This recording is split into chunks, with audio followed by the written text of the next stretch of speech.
ఇది చిట్ట చివరికి ఏమవుతుంది? తత్వమసి. కాబట్టి ఇప్పుడు ఆయన యందు శివశక్తి, ఆయన యందు విష్ణుశక్తి, ఆయన యందు ఆదిశక్తి, ఆయన యందు విష్ణు ఉన్నప్పుడు లక్ష్మీశక్తి, ఇవన్నీ ఉండడంతో పాటు ఆయన దగ్గర ఉన్న గొప్ప గుణం ఏమిటంటే భూతనాథుడు.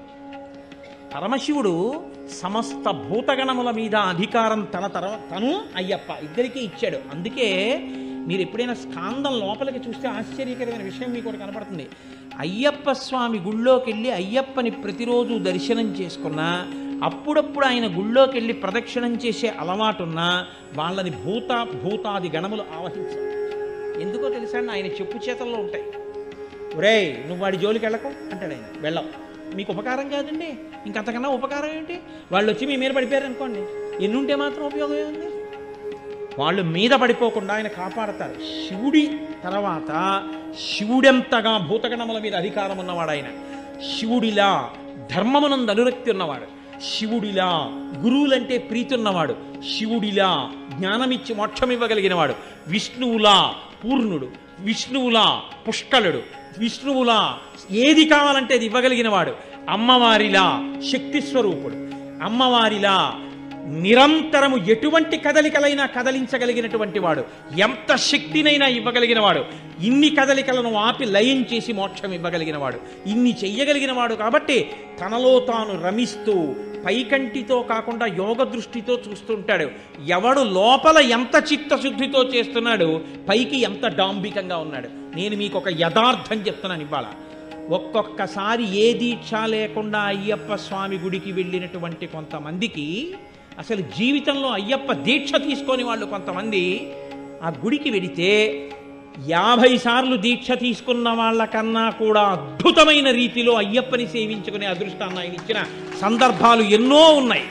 దేనివల్ల ఇస్తాడో తెలుసా అండి? వీడి నా దీక్ష పట్టాడని ఇవ్వడం కాదు, వీడికి ధర్మమునందు అనురక్తి ఉంది, వీడికి వేదమునందు అనురక్తి ఉంది, వీడికి నా రూపమునందు అనురక్తి ఉంది, ఈశ్వరుడి యందు అనురక్తి ఉంది. అది ఆయనకి చాలు. నీవు విష్ణు భక్తుడవైనా అయ్యప్ప భక్తుడవే, శివభక్తుడవైనా అయ్యప్ప భక్తుడవే, శాక్తేయుడవైనా అయ్యప్ప భక్తుడవే. నువ్వు ఏ రూపాన్ని భక్తితో కొలిచి వేదాన్ని నమ్మి జీవించినా నువ్వు అయ్యప్పని చేరుకోగలవు. అది ఆయన గొప్పతనం. శివకేశవుల యొక్క అభేదమైనటువంటి రూపం, అంతటి గొప్ప స్వరూపం, సమస్త దేవతా సమాహారము. అటువంటి మహాపురుషుణ్ణి సేవించడానికి జీవితంలో గురువుగారితో అనుబంధం ఏర్పడి ఆయన మెడలో మాల వేసి శ్రీరామరక్ష కట్టి చిట్ట చివర మళ్ళీ ఇరుముడి కట్టే పర్యంతం 41 రోజులు నువ్వు నాతో కలిసి ఉండవచ్చు. గురువుగారిచ్చిన మహదవకాశం. దీన్ని వాడుకుని గురువుగారితో కలిసి ఉండి జీవితాన్ని అభ్యున్నతి పదంలో నడిపించుకున్నవాడెవరో వాడు ధన్యుడు, వాడు దీక్షితుడు, వాడు సమస్తమును పొందినవాడు. అది ఒక్కసారికే లభించవచ్చు. ఇప్పుడు ఈ పూర్ణం జీవ బ్రహ్మైక్య సిద్ధితో కూడినటువంటి ఈ తత్వమసి మహావాక్యం చిన్ముద్ర అయితే దీన్ని చిన్ముద్ర అంటారు. ముద్రలు పట్టించి వరిస్తారు. అసలు ముద్ర పట్టించి ఇవ్వాలి, ఒక్కొక్క ముద్రకి వ్యాఖ్యానం చెప్పి ఇస్తారు మా దీక్ష. అప్పుడు సప్తరజస్తమో గుణములకు సాక్షి ఆయన, అలాగే భూత భవిష్యత్ వర్తమాన కాలములకు సాక్షి, అలాగే ఆయన జాగ్రత్త స్వప్న సుషుప్తులకు సాక్షి. ఇలా ఈ మూడిటికి సాక్షిగా ఉండి పూర్ణమై తుది మొదలు లేని ఆత్మగా మిగిలిపోగలిగినటువంటి శక్తి మీ అంత మీకొచ్చేది కాదు, మిమ్మల్ని అనుగ్రహించి ఆయన ఇచ్చి మిమ్మల్ని ఆయనగా మార్చి ఆయనలో కలుపుకునేటటువంటి స్థితి. ఇక్కడ నుంచి అక్కడ వరకు ఇవ్వగలిగిన వాడు ఆర్యన్ కాకపోతే ఎవరార్యన్? కాబట్టి మాకు గౌరవనీయుడు, మాకు పూజనీయుడు, మా పెద్ద ఆయన. మీకు లోకంలో ఎక్కడైనా శివుడు అంటే శివుడు, విష్ణు అంటే విష్ణువు, శక్తి అంటే శక్తి, లక్ష్మి అంటే లక్ష్మి. లక్ష్మి ఎవరో తెలియనటువంటి రూపం ఒక్క అయ్యప్ప. ఎందుకనంటే ఆ పూర్వం, ఇప్పుడు నాకు అదంతా వివరంగా చెప్పే అవకాశం లేదు కానీ ఒక మాట మనవి చేసి విడిచిపెట్టేస్తాను. ఒకానొకప్పుడు అయ్యప్ప స్వామి ఇలా కూర్చుని తనంత తాను స్వయంభూగా వెలిశాడు విజయనగర సామ్రాజ్యం. ఎంత చెక్కినా ఇలాగే వచ్చింది విగ్రహం. భయపడి రాజుకి వెళ్ళి చెప్పాడు. అప్పుడు ఆ మహానుభావుడు రామరాయల వారు పరిపాలిస్తున్న కాలం. రాజుకి చెప్పాడు శిల్పి, ఇలా ఉన్నారు స్వామి. అదేమిటా అయ్యప్ప ఇలా ఎప్పుడు ఉండరు, ఇలా ఉన్నారేమిటి అని అడిగారు. అడిగితే ఏదో రకరకాల కారణాలు చెప్పారు. ఒక రోజున అయ్యప్ప స్వామి రాజుగారి కల్లోకి వచ్చాడు. అసలు నేను ఇలా ఎందుకు పట్టుకుని ఉంటానో కారణం చెప్పేవాడు ఓ రోజున వస్తాడు గుళ్ళోకి. ఆయన వచ్చిన రోజున నేను ముక్కు మీద వేలు తీసేస్తాను. సరే, రాజుగారు ఎదురు చూస్తున్నారు. ఒక రోజున అప్పయ్య దీక్షితుల వారు వచ్చారు. మహానుభావుడైన కారణజన్ముడు. ఆయన్ని వేరొక పండితుడు, ఆయన విష్ణు భక్తుడు, ఆయన్ని తీసుకుని రాజుగారి గుళ్ళోకి వెళ్ళారు. ముందు విష్ణు భక్తుడిని అడిగారు, ఎందుకు ఇలా ఉన్నారు అయ్యప్ప అని అడిగారు. ఏమిటో పరమేశ్వరుడి కొడుకు, శ్రీ మహావిష్ణువుకి కొడుకు, కానీ భూతనాథుడని పేరుంది, చుట్టూ భూతాలు ఉంటాయి. ఏమిటానా ఈ ప్రారంధం, శివుడికి కొడుకు అవడం వల్ల నాకు ఈ భూతాలు అంటుకున్నాయి చుట్టూ అని చెప్పి ఆయన బాధపడుతూ ఇలా పెట్టుకున్నాడు. ఆయన ఏం తీయలేదు వేలు. అప్పయ్య దీక్షితుల వారిని అడిగారు. అడిగితే అప్పయ్య దీక్షితుల వారు అన్నారు, ఆయనకి తండ్రి పరమశివుడు, సందేహం లేదు. ఆయన తల్లి శ్రీ మహావిష్ణువు. తండ్రికి భార్య తల్లి అయిపోతుంది కాబట్టి పార్వతి కూడా ఆయనకి తల్లి అయిపోయింది. విష్ణు ఆయనకి తల్లి అయిపోయారు. తల్లికి తల్లి భార్య ఉండడం, ఇప్పుడు ఆడదానికి ఆడది భార్య ఉండదుగా లోకల్లో. మరి విష్ణువు తల్లి అయితే విష్ణువు భార్య లక్ష్మి నాకేమవ్వాలి అని ఇలా పెట్టు కూర్చున్నారు ఆయన. అప్పయ్య దీక్షితుల వారి శ్లోకం చెప్తే తీసేశారండి వేలు. యథార్థంగా జరిగింది. ఇది రామరాయల వారి పరిపాలనా కాలంలో రమాచార్య స్వామి వారు వ్యాఖ్యానం చేశారు ఒకసారి దాని గురించి. అమ్మా, ఏమి ఆశ్చర్యం అమ్మా, లోకంలో నీ రూపాన్నే పొందాడు శ్రీ మహావిష్ణువు నిన్ను పూజ చేసి. శ్రీ మహావిష్ణువు దేవతలకి దానవులకి అమృతాన్ని పంచిపెట్టేటప్పుడు దానవుల యొక్క బుద్ధికి మోహపరచడానికి గొప్ప అందం రావాలనుకున్నారు. లోకంలో అందగత్తెలకు అందగత్తె మా అమ్మే కాబట్టి పార్వతీదేవిని ఉపాసన చేశారు. పార్వతీదేవి తన అందమంతా అన్నయ్యకి ఇచ్చింది. నారాయణమూర్తి ఆవిడకి అన్నయ్యకి ఇచ్చింది. ఇప్పుడు ఆయన ఆవిడంత అందగాడయ్యాడు, మోహిని అయ్యాడు. ఆవిడ అందం చూసి రాక్షసులు అమృతం తాగడం మర్చిపోయారు. దేవతలు చక్కగా ఆవిడ శ్రీ మహావిష్ణువురా వేషం కట్టారు మనని రక్షించడానికైనా అమృతం తాగేశారు. అక్కడ వరకు కథ బాగానే ఉంది. గొడవంతా ఎక్కడొచ్చిందో తెలుసా అండి? పరమశివుడికి ఈ వార్త తెలిసింది. ఆయన అన్నాడు, మా బావమరిదికి అచ్చు మా ఆవిడ వేషమే వచ్చింది.